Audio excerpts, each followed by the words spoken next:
Hello, everyone, and welcome back to another episode of the Mic'd Up Savages. I'm here today with Murph, and we're going to be talking about the Deivi Garcia outing versus the Orioles the other day.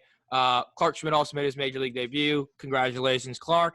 But first, Deivi Garcia, man, I thought he started out pretty well. wasn't on the top of his game like he was in his opening day on his not his opening day start, but his MLB debut start. But he did overall well, but he just was left in too long. He was, in my opinion, there was horrible managing right there by Boone. I mean, the only pitcher besides him that went 90 pitches this year was Garrett Cole, and he was left in there at 92 pitches, and he didn't even give up 2 runs yet. Garcia. Yeah, it was definitely a situation where Booney left him in for too long. I think this was he started getting really high in the pitch count, and you could tell they kind of wanted him to get the decision. They wanted him to get the win, and I think he pitched better than the final stat line suggests. I think four earned runs is kind of high, but at the same time, I truly believe he pitched better than what that shows. 6 Ks, 2 walks. His command wasn't as crisp as it was in the first start, but I also think that's because he was taking more chances. You saw him shaking off Kratz a little bit.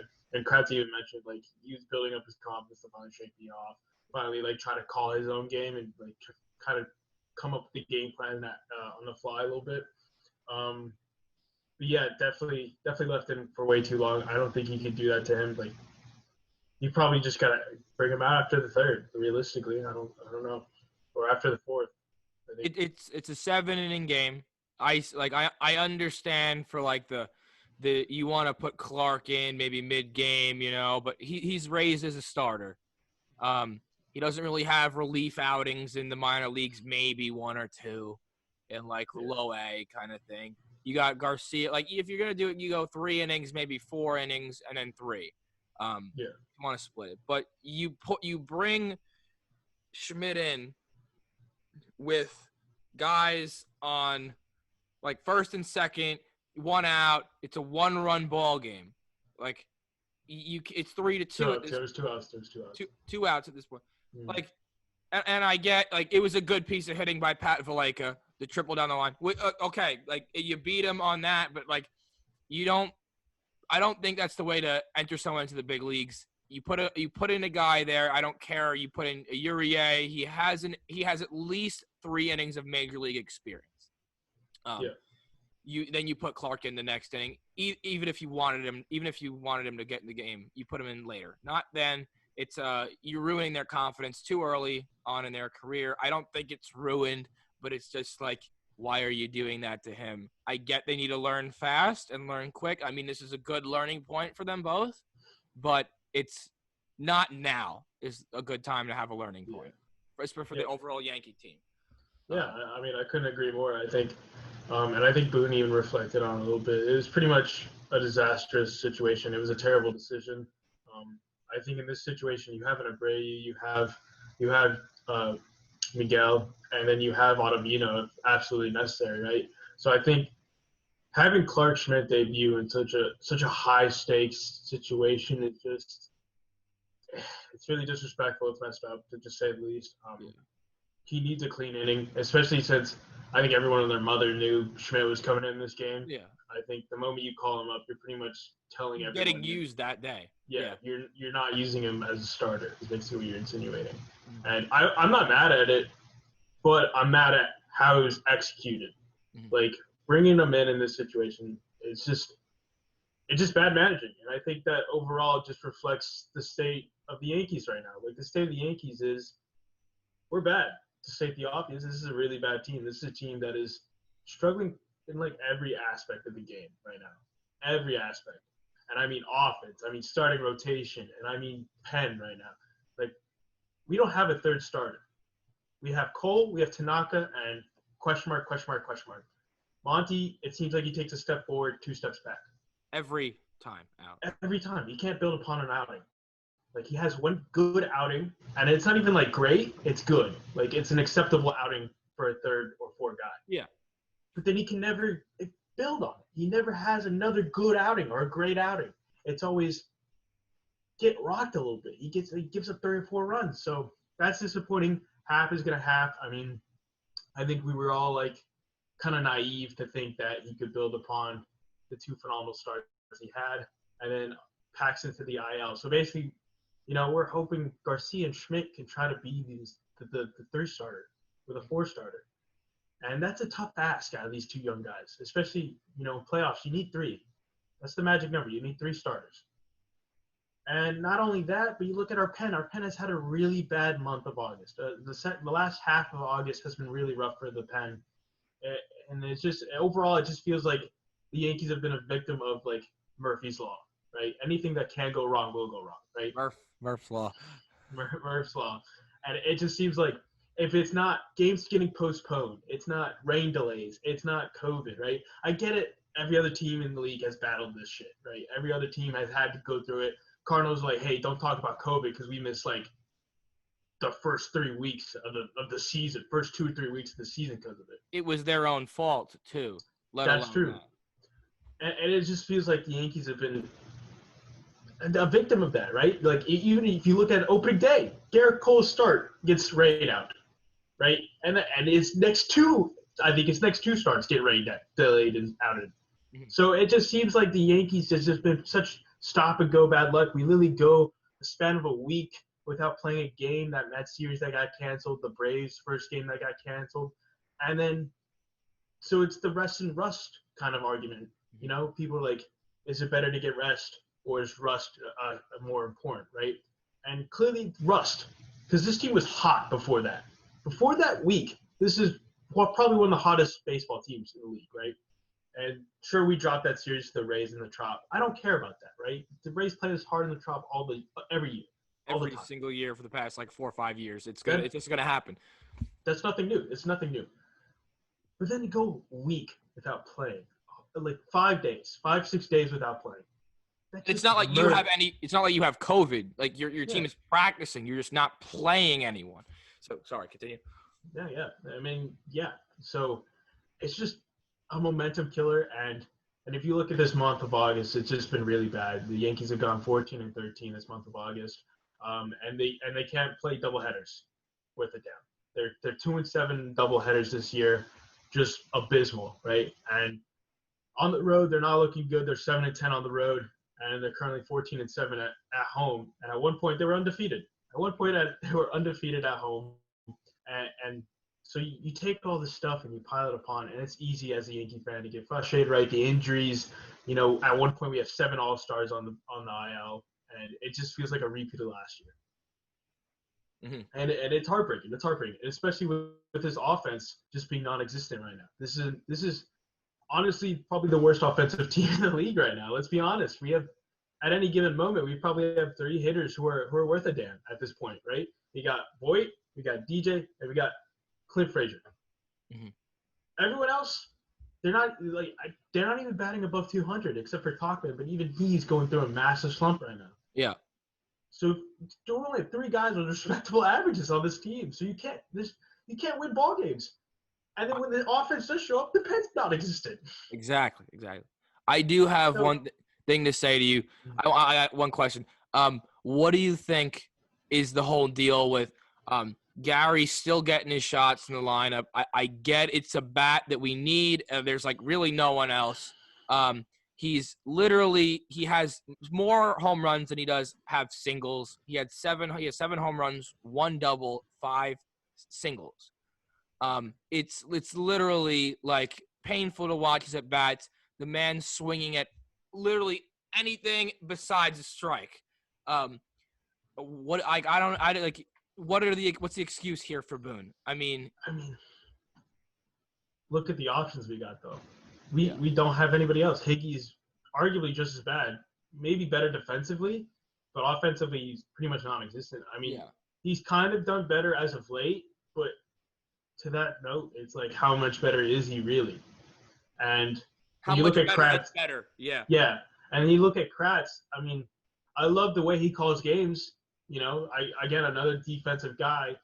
And offensively, he hasn't been too bad. So maybe you do consider giving Kratz the nod right now. Because Gary Sanchez, he's just been, along with so many other Yankee hitters, it's been so disappointing. And their bats are just not competitive. Like, you look at the team as a whole, and again, if your name's not Clint Frazier, Luke Voigt, or DJ LeMahieu, you're not having competitive at bats. These approaches just look abysmal. They all start the same. They all step into the box, basically giving them an 0-1 count. They basically give the pitcher a free strike, and it's the best strike of the at bat. And it's the same group of guys. It is Hicks. It is Mike Ford. It is Tauchman. It is Sanchez at times, but at other times he's swinging. He's way too aggressive. He's aggressive to a fault, right? Yeah. He's swinging at pitches that are at like chin level, and it's like, learn you cannot catch up to those pitches. Doesn't matter if it's 92 or 98. You're not hitting a pitch above the neck. It's like guys even at the rookie ball level don't even swing at pitches like that. And it's just like, dude, I understand you're going through a slump. I would rather you be lining out every single time than be swinging at pitches like that. And I guess it'll eventually fix itself. But until then, like, I'm sorry, it's either stay out of the lineup until you fix it or figure it the fuck out. I'm sorry. That's my opinion right there. And yeah, that's plain and simple. I couldn't agree more. Again, I mean, the approaches just like I said, the approaches don't look good. They don't look competitive. It just feels like we step into the box, just giving the pitcher an 0-1 count, and then we're swinging out of our shoes at a pitch that's like bouncing in the dirt. We have no business swinging at. And don't get me wrong, some of these guys are throwing some nasty stuff, but I just can't sit there and believe that we have 6 or 7 guys hitting under 200. This is not a team that should be doing that, right? This is a team last year won 100 games. This pretty much this roster that we're fielding right now won 100 games last year. Yes, and now even that Torres is back, this is literally the roster that we had, like with the addition of Kratz, and that's it. Yeah. Like this is the roster that got us to 100 games, got us to the playoffs last year. And it just feels like the team has just lost its identity. It's lost its way. This is a team that's known for scoring runs, right? It's always had that pitching problem in the starting rotation, right? Last year, the year before that, the year before that. The starting rotation has always been the issue. But I can live with that if the offense shows up, and the offense isn't showing up. The offense is just non-existent. It's terrible. And this is a team that's historically been a top 5 team over the last couple of seasons. This is a top 5 offensive team. Yeah. It's just so frustrating to watch this team step into the box and just be like, that's a free out, that's a free out, that's a free out. And I almost wish we could send down a Tauchman, send down a Mike Ford, and try to send down a Sanchez if you could. I don't think you can. I don't even know if he has an option. Yeah, it's like you need to get it through your head. Like, I'm sorry, but like this may fly on some other teams, but like this is like the Yankee way. Like not losing. Winning is the Yankee way. It's hitting. It's having the gritty at bats. It's getting hits when you need. It's playing good defense, and it's going out there and grinding for your pitcher no matter how bad your outing is going. And even as pitchers, it's grinding out those games even though you're having bad outings. Okay? Which people, I guess some of the pitchers you could say they're grinding out bad outings, but the hitters, they're not doing anything to help the pitchers. No. And when the pitching is there, the hitters aren't doing anything. And when the hitters are there, the pitching isn't helping. It's like a flip switch. It's just like back and forth. There's flipping switches, and it's just something's got to click. They came out today on the radio. I heard that they're like, oh, yeah, don't worry. Aaron Judge will be back in a few weeks. A few weeks? A few weeks, the season's over. It's playoff time. And I'm sorry, I don't know if I want to watch this team in the playoffs if that's what they're going to do. It's a tough ask right now, right? We just got Glaber back, and thus far in game 1, he's been okay, right? He's gotten a hit at least. He's gotten a walk. That's really all you could ask for. We just need something to spark this lineup. But, of course, he comes back, and we take DJ out of the lineup. So it's like we got a bat just to subtract one. Like, what are we doing? And it literally they interviewed him before the game, and he's like, why do you feel like you need the day off? He said, no. I didn't think I needed it. Like, why is he out? He's a gamer. He doesn't need days off. Dude, this is a shortened season. DJ is probably used to playing like 60 games in a row. Yeah. Last year, he probably didn't even have an off day last year. Let's be real. He didn't have an off day. And they literally, when they brought that up today, they brought up like today was like the anniversary of Cal Ripken's like the breaking of his streak. Like, I get it's a different time period, but like this is soft baseball now. Like I get like you're hurting a little bit. Maybe you need a day off. But, like, it's getting to the point now, like, if we need you in the lineup, you're going to have to go out there and grind out the game for us. No matter, like, I get maybe you need You a have to suck jog it the fuck first. up. Let's be Yeah. real here. Yeah. Suck it the fuck up. Like, right? Boone is always like, tighten it up. Yeah, tighten it up and just, like, sack up and go play. It's that simple. I'm sorry. Speaking of Boone, I haven't been a fan of his this season. I'm going to be real. Like, I think his managing decisions have been really questionable, especially when going to the pen, right? Leaving certain guys in too long and then not taking guys out soon enough. And then the way he's used Ottavino, I hate it. I hate the way he's used Ottavino early on this season, giving him the stupid, like, two batters, one batter, kind of get us out of the inning. But wait. The one time that he actually could have used him for the 2 batters, he didn't use it for Garcia, and he left him out there to dry. And that's a situation that Ottavino can handle. 2 guys on, 2 outs, K the guy, he's done for the day. You throw Clark Schmidt out there, and then he makes and let's say even if Ottavino gets rocked in that situation, nobody's saying shit. Nobody's going to be like, damn, why did Ottavino go in that situation? Who else are you going to put in that situation? Yes, like, you don't throw a rookie out there with no experience. He has very little, I think he has little to no AAA experience, Clark. And I get it. Like, you want him to make his debut. We've all wanted. I want it. I'm happy that he did, but you just don't do that to the kid. It's not fair to him. It's not fair to the Yankees. You literally, like, that's on Boone. It is clearly on Boone. Yeah, and it just boils over, right? I think there's been it's just to reiterate, Murphy's Law. Everything that can go wrong is going wrong. Injuries, poor managing, poor offense, poor pen, poor starters. Like, we got 2 starters right now. We have Cole, who we can't even give run support tonight. We can't even give him a run to save our lives. This was one of his best outings in a Yankee uniform, and after 2 struggling ones, he does this. And we can't even get him an out. We can't get him an out. We can't get him a run. What are we doing? Like, you would think you go out there and you go out there with your chains out, balling out when you know that Garrett Cole's on the mound. Any team would do that. But then our guys come out and it's like they're playing as though J.A. Happ's on the mound. Yeah, it's your ace. Your fucking ace just steps on the mound. Have heart. It boils down to heart. I just feel like Boone needs to do something. He needs to get in their asses. I don't know what he has to do. He needs to just. There's no leadership. I need inspiration. I need leadership from this team. I need someone to do it. I don't know if it's a Kratz who has to come do it. I don't know if CeCe needs to walk back in the dugout and be like, "What are you guys doing? What are you fuckers doing? Yeah. What's happening here? This is not the Yankees team that I left last year.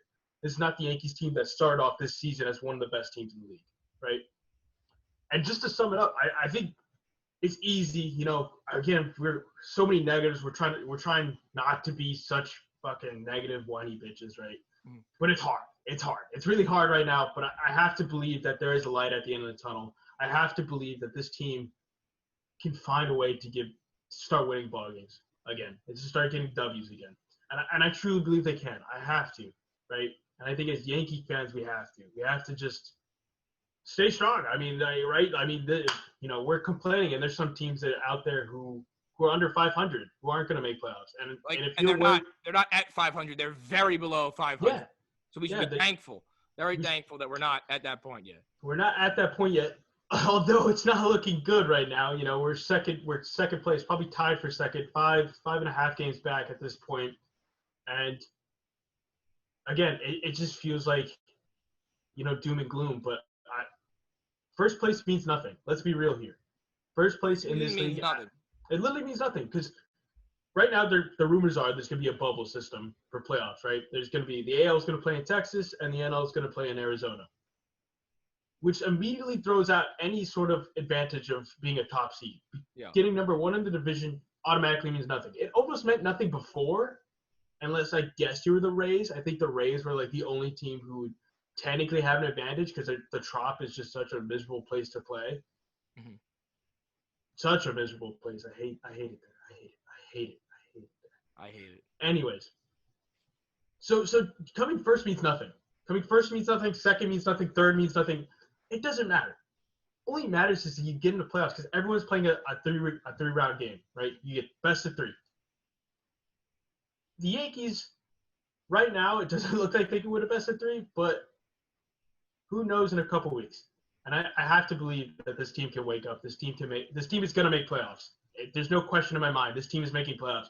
I'm telling you, there's no way the Orioles, there's no way the Tigers are superseding us to make playoffs. That's just not happening. This team is going to make playoffs, and we can only hope that by then Judge and Stan are back and they're ready to go. And hopefully that sparks the lineup back and we start pulling it together, because this is a very favorable season month for us. We played the Orioles another, 6 times. We play Toronto 10 times. We play Boston 3 times, and we play Miami 3 times. So on paper, this is a very favorable schedule for the Yankees. I think they have a really good opportunity to even jump back in the first. But I'm not mad if they don't. Yeah. Simple as that, man. Simple as that. It's tough times. Stay strong. I mean, just tough times. I really couldn't watch the game tonight. I mean, Garrett Cole, great game. We'll talk about it tomorrow. So if you like it, leave a like. Thank you all for watching. I'm going to leave you with some wholesome Eric Kratz and his son, Devi Garcia. Have a good one. Thank you, Murph, for joining me as usual. Heart and soul of the Mic'd Up Savage podcast. Gotta love it. Have a good one.